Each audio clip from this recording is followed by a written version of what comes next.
Au cœur de l'hiver sibérien, 1959, un groupe de 9 jeunes randonneurs, étudiants et diplômés de l'Institut Polytechnique de l'Oural, se lance dans une expédition digne d'un défi extrême. Le froid mordant, la neige infinie, la forêt silencieuse. Tout autour, la nature se dresse comme une adversaire. Leur destination, le mont Otorten, adresse à l'aventure et à la gloire. Dès les premiers jours, l'un d'eux, Yuri Yudin, se voit contraint de se retirer à cause d'une blessure. 9 poursuivent malgré tout, unis dans cet isolement blanc. Chaque campement est dressé dans un décor glaçant, mais ils ne se départissent jamais de leur cohésion. Photos, rires étouffés par le vent, espoir secret de toucher, enfin, le sommet. Lorsque le groupe atteint les pentes du Kolatsiak, la sinistre montagne des âmes des Autochtones, le temps change. Le vent se fait plus agressif, la neige plus dense. Mais l'équipe campe quand même, creusant une plateforme pour ancrer leur tente, sans soupçonner le danger qui s'accumule sur eux, invisiblement. Allongés côte à côte sous leur toile, ils se préparent à passer une nuit banale. Du moins le croient-ils.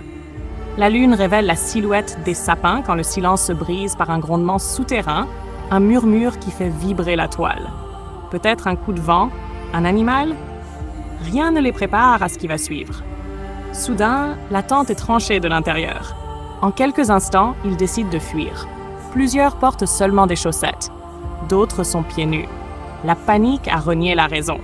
Ils dégoulinent dans la nuit glacée, chancelant vers un bosquet d'arbres, avec l'impression qu'un ennemi invisible les poursuit. Leurs pas crissent dans la neige. Un des membres allume une lampe frontale, lui un instant avant de s'éteindre dans la brume. Leur souffle se mêle à l'air, lourd, fatal. Ils atteignent un arbre solitaire. Ils s'y réfugient, inconscients du sort qui les guette. 2 corps sont bientôt retrouvés l'un contre l'autre, comme enlacés dans un dernier geste de confiance. Quelques jours plus tard, la tente est découverte. Ouverte, vide, impeccablement rangée à l'intérieur, comme si les occupants avaient disparu d'un coup de souffle. Mais à l'extérieur, 3 autres corps jonchent la neige, victimes de blessures internes graves. Leurs fractures évoquent la puissance d'un accident violent, mais leur peau est intacte, sans coupure ni ecchymose reconnaissable. Au printemps, 4 autres corps sortent de l'oubli, ensevelis sous plusieurs mètres de neige dans un ravin. Là, certains portent des blessures terribles au crâne et à la poitrine, comparables à celles observées lors d'accidents graves. Sans marque extérieure, sans déchirement cutané, comme si une force silencieuse avait écrasé leur chair. Le mystère s'épaissit avec l'absence de parties du corps. Langue, yeux, sourcils disparaissent, effacés par quoi? Par le froid? Par la nature ou par autre chose? L'enquête soviétique conclut sobrement qu'ils ont succombé à une force naturelle irrésistible. Une phrase glaciale qui referme l'affaire sans réconfort ni explication véritable. Les années passent, l'incident devient légende, sujet de supputation. Certains évoquent un Yeti, un ovni, un test militaire secret. Des familles réclament justice. Des chercheurs plongent dans les archives en quête d'indices. Des passionnés retracent les photos, scrutent le témoignage muet du paysage gelé. La vérité leur semble à jamais pourfendue de silence. Puis, en 2020, une nouvelle lueur perce le brouillard. 2 scientifiques helvétiques suggèrent que la cause probable est une avalanche de plaques. Une avalanche silencieuse, lente, mais potentiellement mortelle, survenue plusieurs heures après l'installation de la tente.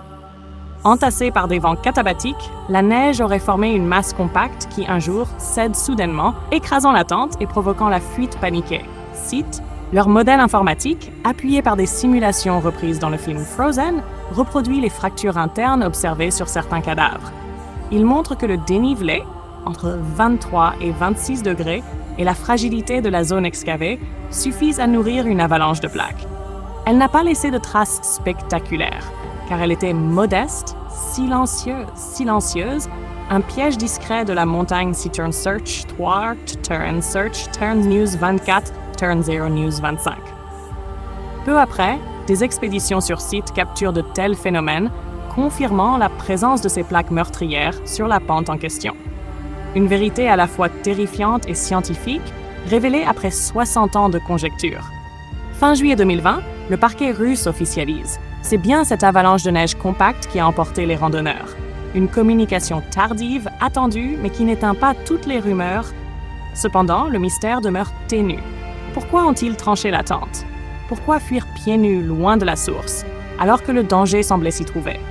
Pourquoi ces blessures atroces et ces disparitions partielles? Aujourd'hui, le col Dyatlov est devenu un lieu de pèlerinage pour explorateurs, curieux, scientifiques et héritiers de leur mémoire. Le vent y porte encore l'écho de leurs pas, la neige y conserve leur présence fragile, leur envie d'aventure éternelle. Leur voyage, tragique et sublime, rappelle à quel point l'homme est faible devant l'élément. À quel point une montagne discrète peut explorer notre peur, et comment un geste anodin, creuser la neige, planter une tente, suffit à tracer la fine ligne entre la vie et la disparition. Si ce récit vous a transporté, abonnez-vous pour d'autres plongées dans des mystères qui défient le temps. Et dites-moi, cette histoire vous a-t-elle plu?